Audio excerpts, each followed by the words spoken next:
Ante todo, muy buenos días. Nuestro grupo es el número 7 y nuestro tema a tratar es diseño del bloque al azar.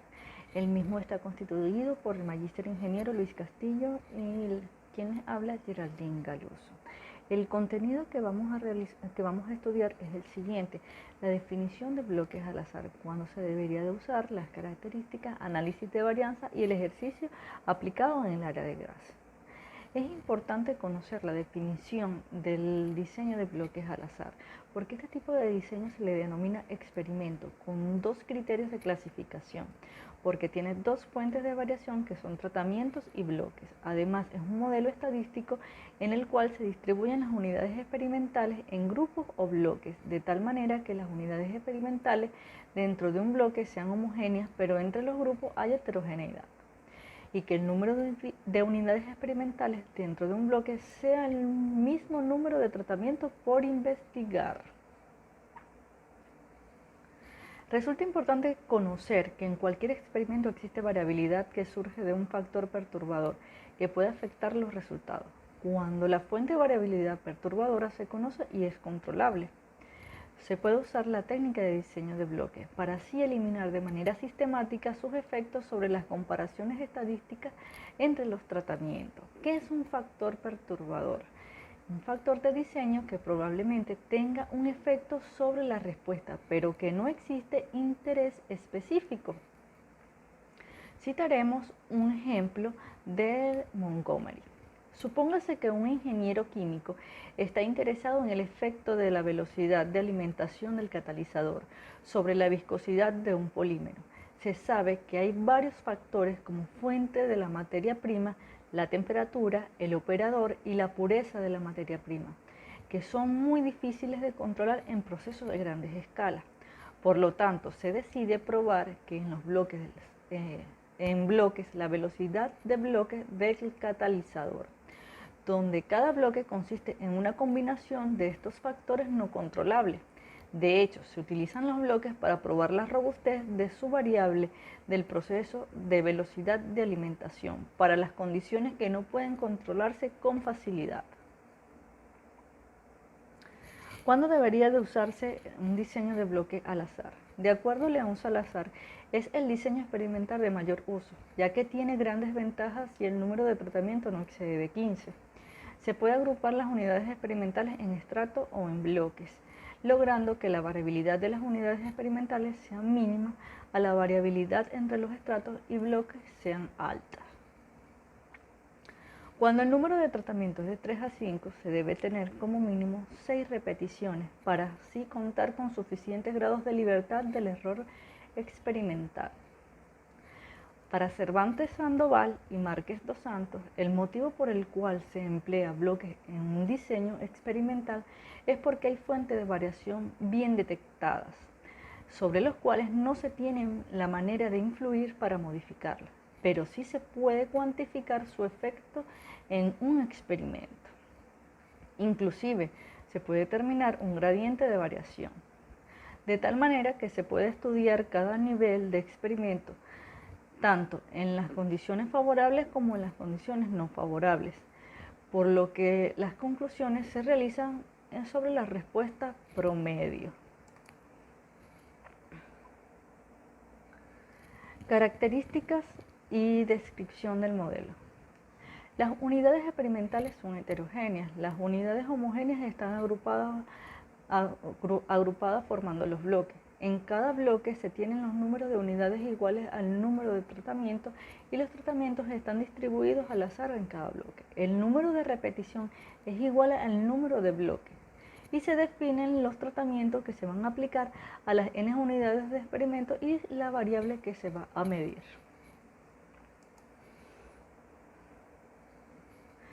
El modelo lineal de un diseño de bloque al azar es el siguiente.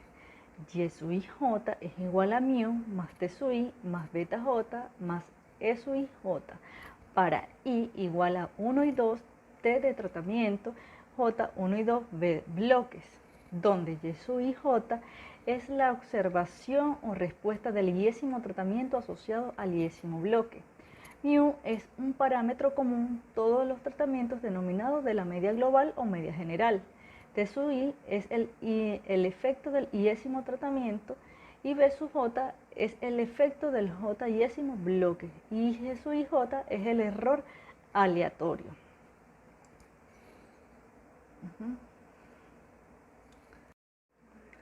A continuación se muestra un modelo tipo para un diseño de bloques al azar, apreciando el bloque 1 y 2 hasta el bloque final, y de forma horizontal se representan los tratamientos que van desde 1 y 2 hasta el bloque final. Dentro de cada bloque y tratamiento se encuentran las variables.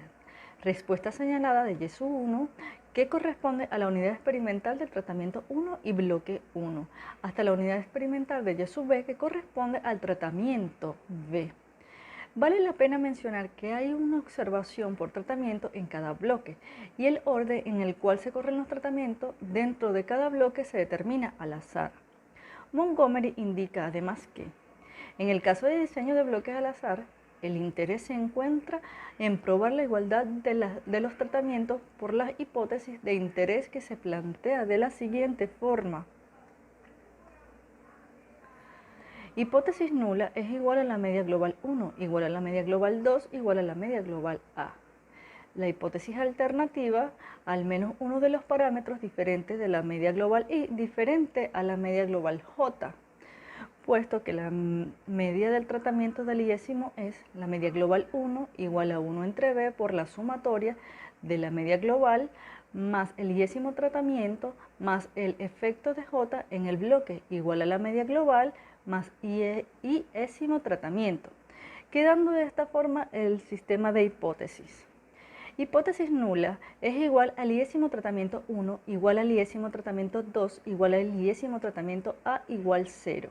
Hipótesis alternativa al tratamiento 1 distinto de 0 para al menos un I. Muchas gracias por su atención. Le damos el pase a mi compañero Luis Castillo. Buen día. Prosiguiendo con la disertación del equipo número 7, a continuación les habla Luis Castillo. Inicialmente me referiré al modelo ANOVA para un diseño de bloques al azar, que como pueden ver en pantalla está asociado con una tabla muy parecida a los ANOVAs que ya hemos visto en diseños previamente expuestos, solo que con la diferenciación en cuanto al contenido y en cuanto a las formas matemáticas para determinación de cada uno de los parámetros involucrados en ella. Está conformada por 5 renglones, iniciando con la fuente de variación asociada a los tratamientos, el error y la inclusión acá de los bloques, que es una fuente de variación característica de este tipo de diseños.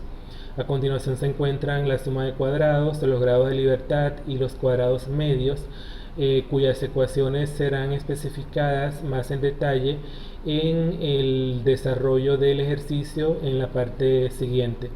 Y por último se encuentra el renglón asociado con el F calculado, el cual se obtiene para efectos del tratamiento por el cociente entre el cuadrado medio del tratamiento y el cuadrado medio del error. Como regla de decisión para este caso particular, se tiene que si el F calculado anteriormente es menor que el F tabulado obtenido de las tablas de distribución de Fisher, se indica que se acepta la hipótesis nula, y caso contrario, si el F calculado para el tratamiento es mayor que el F tabulado, esto decidirá que la hipótesis nula se rechace y se acepta la hipótesis alternativa que se haya establecido para el caso particular. A continuación se especifica el ejercicio de aplicación de un diseño de bloques al azar para el área de estudio, que indica lo siguiente: un investigador del área gasífera desea probar el efecto que tienen 3 agentes químicos surfactantes sobre la generación de espuma en muestras de condensados con distintas composiciones, esto con la finalidad de recrear de manera experimental el proceso de recuperación de líquidos de condensado, productos del acarreo generado por las espumas. Como puede haber variabilidad entre una muestra de condensado y otra, decide emplear un diseño de bloques al azar, considerando entonces a las muestras de condensado como los bloques y seleccionando entonces 4 muestras de fluido, aplicándoles a ellos los tres productos químicos en orden aleatorio.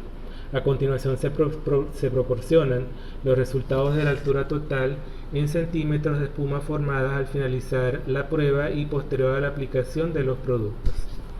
En esta tabla se encuentran en la primera columna los tratamientos asociados a los tres productos inicialmente indicados o dichos, y en las cuatro columnas siguientes se muestran las especificaciones de los bloques que se refieren a las muestras de condensado, y como variables de respuesta numéricas se tienen las alturas en centímetros de las espumas formadas en cada una de las muestras de condensado producto de la aplicación de los tres productos surfactantes.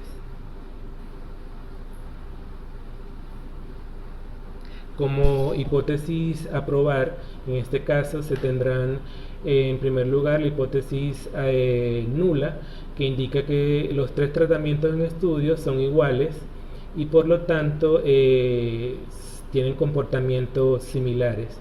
Y como hipótesis alternativa se plantea que al menos un tratamiento es distinto del otro, por lo cual ya no existirá similitud entre los tres tratamientos. Ahora bien, se inicia el desarrollo del ejercicio, considerando para ello un procedimiento establecido por Mellado en una de las referencias consultadas. Para ello, en primer lugar, se suman todos los valores de las unidades experimentales, denominando este valor como Y. Se toma en cuenta entonces la tabla inicialmente planteada y se suman todos los datos numéricos allí establecidos, resultando este valor en 233. En el mismo paso se obtiene el cuadrado de todos los valores de las unidades experimentales para luego sumarlos, denominando este valor como la sumatoria de y sub ij al cuadrado. Como se ve en la tabla, se suman o se elevan al cuadrado todos los valores de las unidades experimentales y al final se suman, resultando en un total de 5097. Como segundo paso se calcula la suma de los cuadrados totales con la ecuación que se muestra en pantalla, que incluye una resta entre la sumatoria de los y sub ij al cuadrado determinados previamente menos los y al cuadrado entre n, que es el número de las unidades experimentales.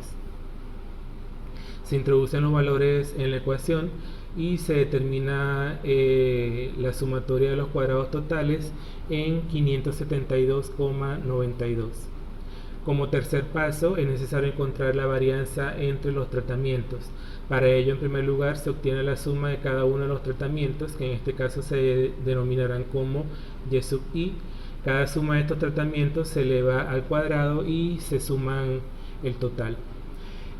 Como se ve en la tabla referencial, al sumar todos los y sub i, esto da un total de 233, y al elevar cada uno de estos valores al cuadrado resulta en un total de 18.787.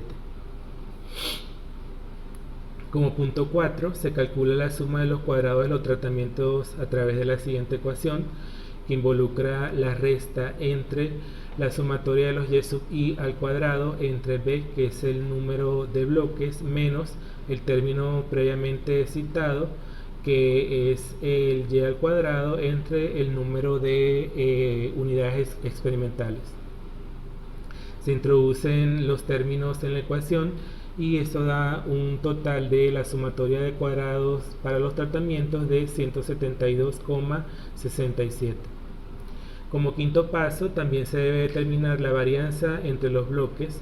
Para ello, en primer lugar, se obtiene la suma o la sumatoria de cada uno de los bloques, que en este caso se denominarán como y sub j. A cada una de estas sumas se elevan al cuadrado y se suman estos cuadrados, que como se ve en pantalla, al sumar de forma vertical todos los valores resultan en un y sub j1, y sub j2, y sub j3 y y sub j4.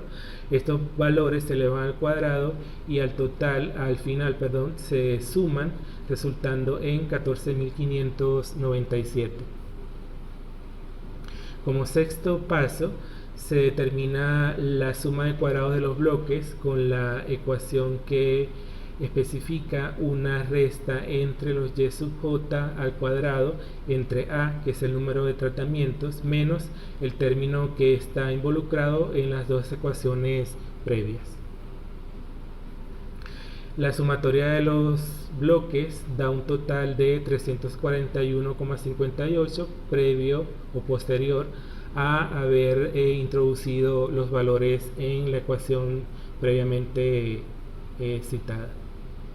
Como séptimo paso, se calculan los grados de libertad de los tratamientos de los bloques, del total y del error, como a continuación se especifica. En los grados de libertad de los tratamientos se determina con el número de tratamientos menos 1. Se introduce el número de tratamientos, que es 3, en la ecuación, y eso da unos grados de libertad de 2.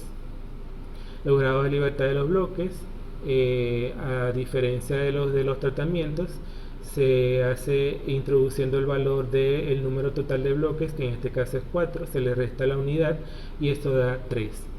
Para el grado de libertad de los totales es el número de unidades experimentales totales, que en este caso es 12, se le resta 1 y da unos grados de libertad totales de 11. Los grados de libertad del error no es más que la multiplicación entre los grados de libertad de los tratamientos por los grados de libertad de los bloques.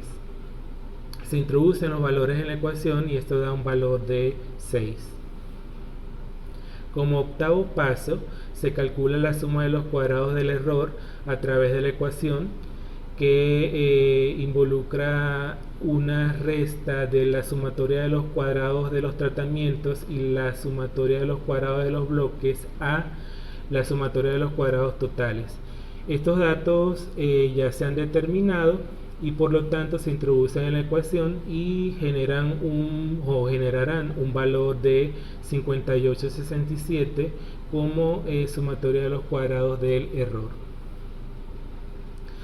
A continuación se muestra un preliminar de cómo va quedando la tabla NOVA o el modelo de tabla NOVA para este caso particular, indicando o mostrando que ya se han determinado toda la sumatoria de los cuadrados, todos los grados de libertad y solo falta por determinar los cuadrados medios y el valor del F calculado.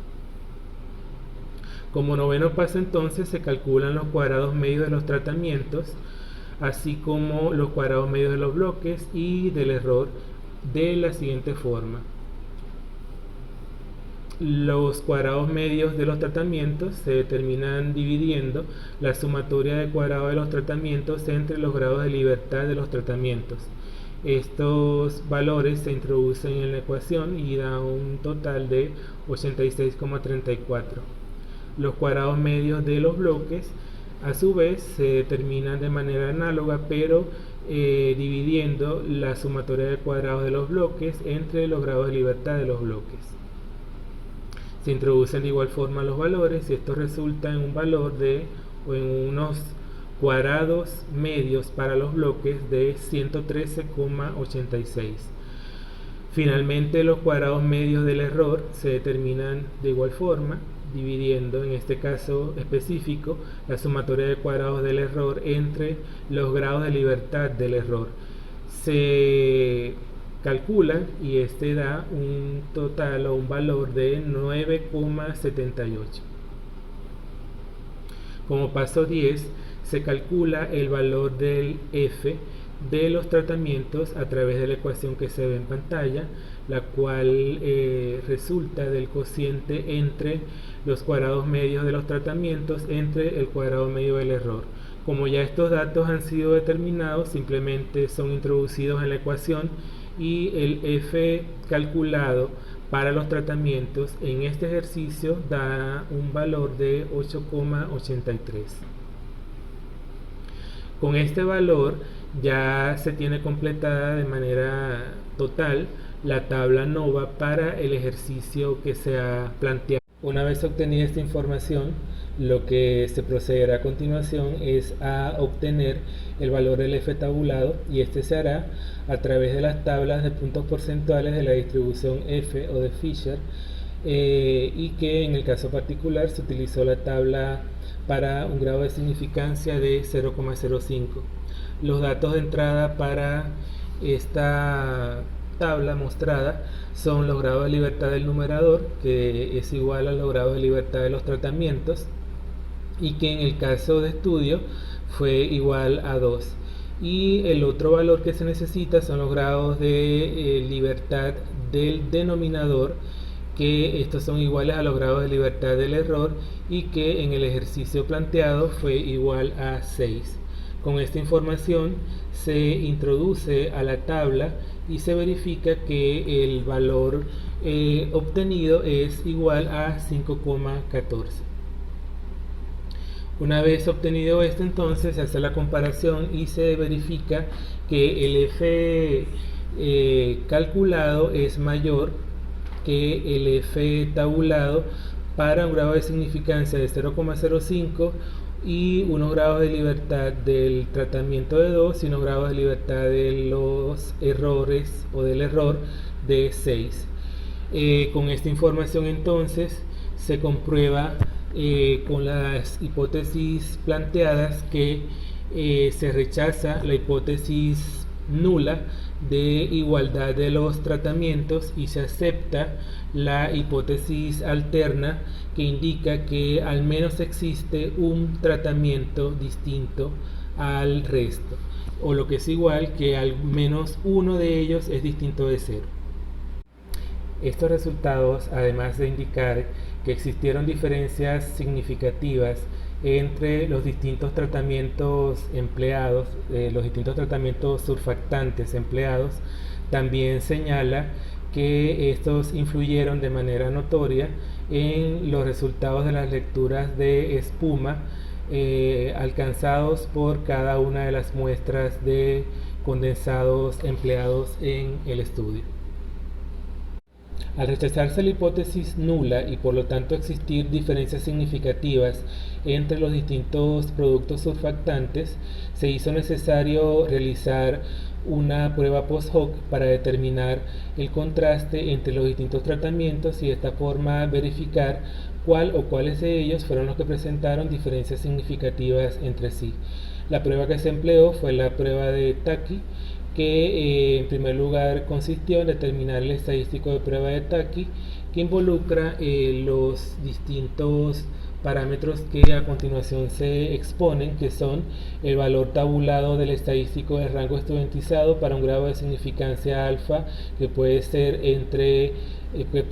o 0,01 o 0,05, y tomando en cuenta el número de tratamientos y los grados de libertad del error.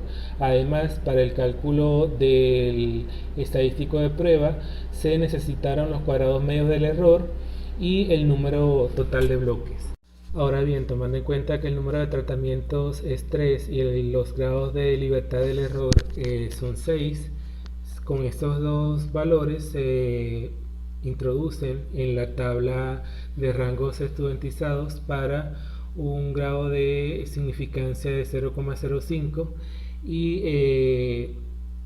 se determina entonces con el corte de los dos valores el valor de Q para un grado de significancia de 0,05, unos grados de libertad del error de 6 y un número de tratamientos de 3.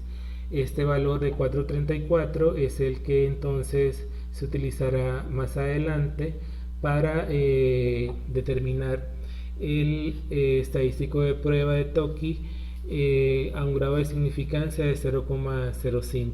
Se introducen todos los datos entonces en la ecuación previamente mostrada y se determina que este estadístico de prueba resulta en 6,79. Esto indica entonces que cualquier par promedio de los tratamientos que difieran en valor absoluto por encima de 6,79 son significativamente diferentes de los demás. Antes de determinar las diferencias de los distintos tratamientos, se procedió a la determinación de los promedios de cada uno de estos tratamientos, resultando el promedio del tratamiento 1 en 17.25, el del tratamiento 2 en 16.25 y el del 3 en 24.75. Con estos valores se procedió a la comparación de medias o a la comparación de diferencia de medias, obteniendo entonces que la diferencia entre las medias del tratamiento 1 y 2 resultó en 1, siendo este menor a 6,79, que es el estadístico de prueba de Tocchi, lo que indica entonces que son estadísticamente iguales entre sí, lo cual no ocurrió para la comparación entre las medias de los tratamientos 1 y 3 y 2 y 3, que resultaban superiores al estadístico de prueba, indicando esto entonces que entre el par correspondiente a las medias de los tratamientos 1 y 3 y 2 y 3 existen diferencias significativas entre ellos. Se concluye entonces, como ya les mencionaba, que las medidas de los tratamientos 1 y 2 son los únicos que resultaron estadísticamente iguales, además que ambos tratamientos difieren del tratamiento 3 y que estadísticamente esto solo indica que los surfactantes 1 y 2 generan alturas de espumas parecidas y que en promedio son menores que las del tratamiento 3, pero ya quedará a discreción del investigador seleccionar cuál tipo de surfactante escoger, toda vez que no solamente se busca altura de la espuma, sino también la calidad y otras propiedades típicas de este tipo de elementos.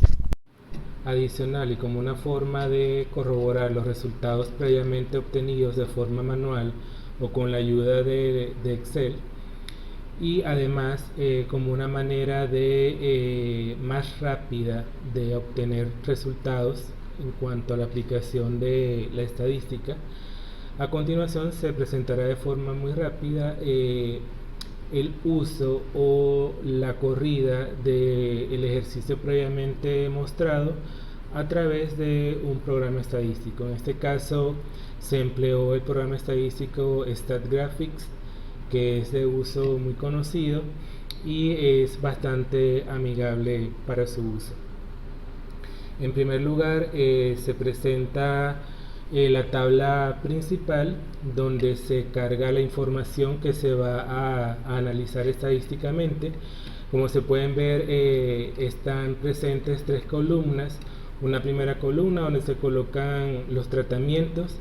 Las veces que se repitan los tratamientos dependerá de las veces que existan o del número de bloques que existan, y esos números de bloques están señalados en la columna número 2, y en la última columna se presenta la altura de la espuma, en este caso en centímetros, que no es más que la variable respuesta o la que genera la información numérica de interés.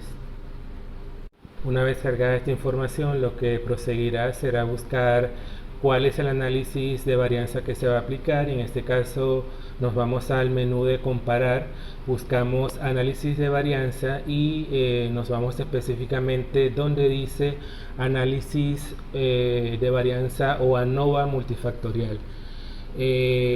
Posterior a ello clicamos allí y nos saldrá esta ventana donde se especifican o se exponen las tres variables que se van a analizar o a comparar. Estas variables son los tratamientos, que en este caso se asocian con los surfactantes, los bloques, que se refieren en este caso a las muestras de condensado, y por último la altura de la espuma en centímetro, que no es más que la variable respuesta. Cada una de estas variables se coloca o se lleva a la respectiva casilla a mano derecha de la tabla, de la imagen, de la ventana, y como variable entonces, como variable dependiente o variable respuesta se colocará a la altura de la espuma en centímetros, y como factores se colocarán a los tratamientos y a los bloques, que son los que fungen como variables independientes. Le damos a aceptar y nos saldrá posteriormente esta ventana donde se especifican dos columnas: una primera columna con las distintas tablas que se pueden generar como resultados, y la columna de la derecha donde se especifican los gráficos que se puedan generar para un análisis más completo. Como para efecto de lo que estamos analizando, vamos a buscar la tabla ANOVA. Entonces seleccionamos o le damos el checklist a específicamente donde dice tabla ANOVA, que es la segunda opción de arriba hacia abajo en la primera columna. Clicamos allí y le damos a aceptar. Y generará el programa entonces la tabla ANOVA como respuesta, la tabla ANOVA multifactorial, donde se especifican todos los mismos componentes o renglones que ya veíamos en la tabla ANOVA en el ejercicio práctico hace unos minutos atrás. Corroboramos que los resultados están acorde, y adicionalmente la herramienta estadística nos proporciona el valor del estadístico P, el cual indica el grado de significancia o no que pueda haber entre cualquiera de los factores de interés que se están estudiando. Y verificamos que para el caso de los tratamientos, que es el primer efecto principal que se ve en la primera columna, se verifica entonces que el valor P da un resultado de 0,0163. Esto, como es menor que 0,05, entonces indica que hay una diferencia significativa entre los tratamientos que se están analizando. Como esto es así, entonces nos vamos a realizar la prueba post hoc, y para ello nos volvemos al menú anterior, y en la sección de tablas seleccionamos en la tabla donde se menciona como punto la prueba de múltiples rangos. Esta prueba de múltiples rangos nos dará la respuesta de la prueba de contrastes que realizamos también de forma manual o con la ayuda de Excel hace unos minutos. Al darle a aceptar, nos generará como respuesta lo que vemos a continuación. Nos da aplicando la prueba de Taki para un grado de significancia de 0,05. Nos genera dos tablas. Una primera tabla donde podemos ver los grupos homogéneos. Esto es lo que nos señala con las X que están en la primera tabla, en la quinta columna.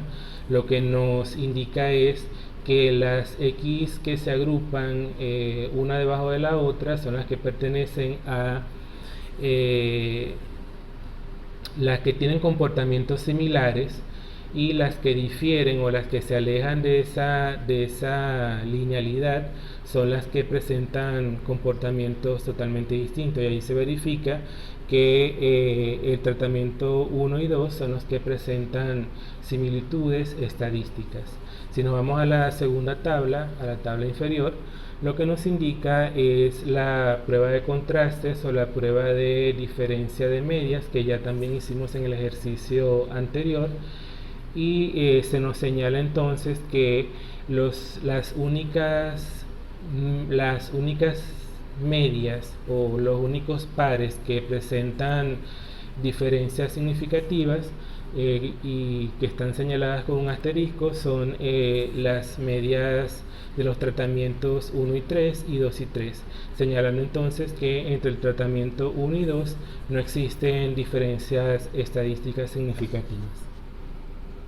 Con esta información entonces damos por culminada esta disertación. Espero que haya sido de su interés y muchas gracias por su atención.